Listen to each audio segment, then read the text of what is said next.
Acuérdate de Jesucristo. Queridos hermanos, estamos celebrando este domingo de Pentecostés con el que termina el tiempo de Pascua. Vamos a leer el Evangelio que la Iglesia nos propone para meditar en este día. El Evangelio según San Juan.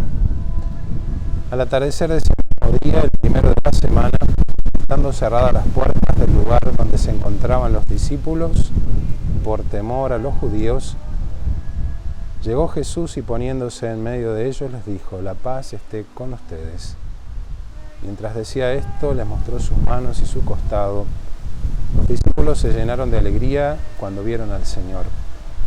Jesús les dijo de nuevo: la paz esté con ustedes. Como el Padre me envió a mí, yo también los envío a ustedes. Al decirles esto, sopló sobre ellos y añadió: reciban el Espíritu Santo.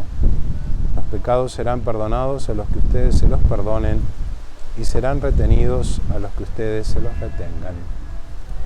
Palabra del Señor. Gloria a ti, Señor Jesús.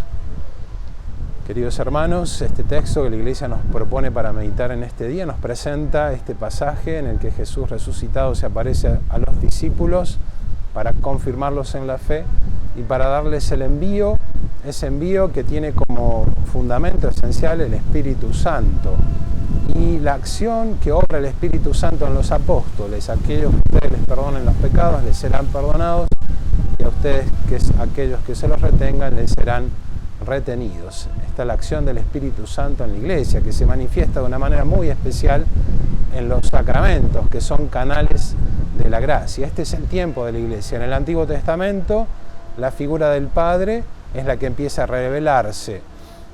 Y así como de manera oculta, implícita, la figura del Hijo. En el Nuevo Testamento se revela la figura del Hijo y de una manera implícita la del Espíritu Santo. Y con el tiempo de la Iglesia, a partir de los Hechos de los Apóstoles, donde los apóstoles empiezan a anunciar el Evangelio, ya comienza la acción del Espíritu Santo. Esa acción del Espíritu Santo que muy particularmente transforma a los fieles, porque nos santifica. El Padre se le atribuye la obra de la creación, al Hijo de la redención y al Espíritu Santo el de la santificación. Pero para que el Espíritu Santo pueda santificarnos, nosotros tenemos que ser dóciles a sus mociones. Tenemos que dejar que el Espíritu Santo obre en nosotros. Tenemos que dejar que el Espíritu Santo nos transforme. Y esto a veces es lo que más nos cuesta, porque es difícil, muy difícil, dejar de lado nuestra propia voluntad, poner aparte nuestra propia voluntad para dejar que sea Dios el que vaya guiando nuestros pasos. Sobre todo porque muchas veces nuestra voluntad no es la voluntad de Dios. Sobre todo cuando en nuestra vida las pasiones o los deseos del mundo se confrontan con lo que Dios quiere. Y acá entra en juego lo que nosotros tenemos que elegir.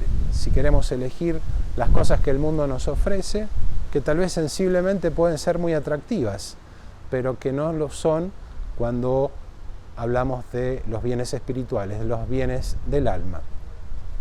El Evangelio es una invitación a confiar que Jesús nos envía el Espíritu Santo, ese Espíritu Santo prometido que no solamente nos consuela interiormente, sino que nos da ese fuego del amor que nos envía como los apóstoles a anunciar el Evangelio. Siempre a los niños de catecismo les decimos que con la confirmación nosotros recibimos la gracia de convertirnos en soldados de Cristo y testigos de la Iglesia.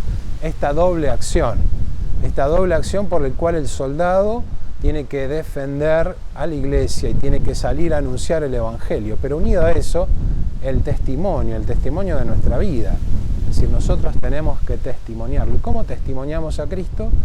Y con una vida coherente, una coherencia entre lo que decimos y lo que hacemos, que a veces es lo que más cuesta, porque vemos muchos cristianos que dicen soy cristiano, pero después hacen cosas que desdicen el nombre de cristiano, o están a favor de cosas que Cristo no las quiere y que no son de Dios. Pensemos en nuestro caso el tema del aborto, que se opone directamente al plan divino de Dios, por el cual cada persona tiene ese don de la vida que nadie es capaz de tocar, como yo no soy capaz de tocar la vida de nadie matándolo, tampoco la de un niño inocente, aunque esté en el seno de su madre.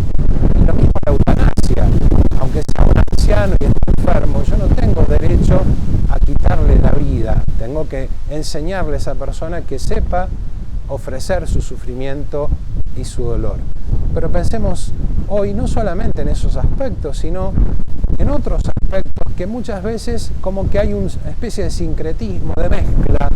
Parece que todo es lo mismo, parece que puedo ir al yoga, que puedo ir al reiki y que no va a pasar nada. Y no es lo mismo, porque estas doctrinas, no padre, yo voy al yoga porque yo hago ejercicio nada más. No, estamos muy equivocados. La esencia de estas doctrinas New Age no son otra cosa que apartarnos de Dios. Y donde no está Dios, sabemos que un cristiano tampoco tiene que estar. El Espíritu Santo nos ilumina para seguir sus pasos. Y para que Él obre, nosotros tenemos que dejarlo obrar. Y para que nosotros lo dejemos obrar, tenemos que quitar los impedimentos, aquellas cosas que nos apartan de Él. De igual manera que en un parque sacamos la maleza, aquellas cosas que son malas y feas, para que pueda crecer la hierba buena. En nuestra alma también tenemos que apartar todo aquello que no es de Dios, que Dios no quiere, aunque a mí me guste, pero no es de Dios. Si tu ojo es ocasión de pecado, arráncatelo y tíralo lejos de ti. Si tu mano es ocasión de pecado, córtala y arrójala lejos de ti. Sabemos que Jesús no quiere decir que nos arranquemos un ojo o nos cortemos la mano, pero quiere decir que todas las ocasiones que son próximas de pecado las tenemos que alejar de nosotros.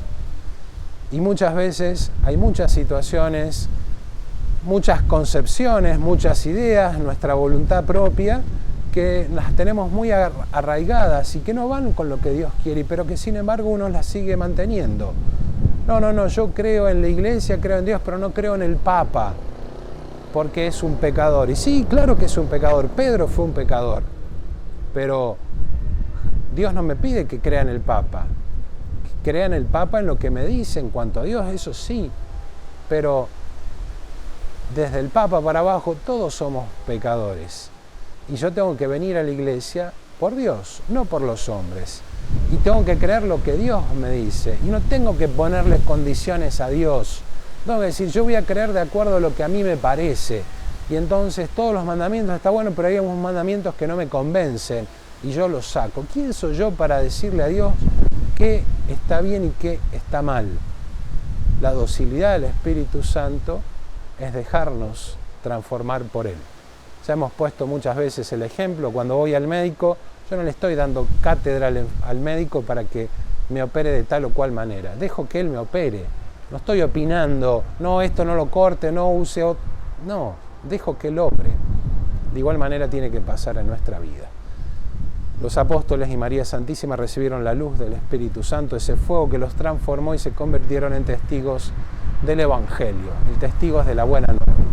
Que también nosotros, en este tiempo de Pentecostés, este tiempo de la Iglesia, seamos capaces de vivir profundamente nuestra fe y testimoniarla ante los demás. Que María, nuestra Madre, nos conceda a todos esta gracia. Y la bendición de Dios Todopoderoso, Padre, Hijo y Espíritu Santo, descienda sobre ustedes y permanezca para siempre. Amén. Feliz domingo, feliz día de Pentecostés.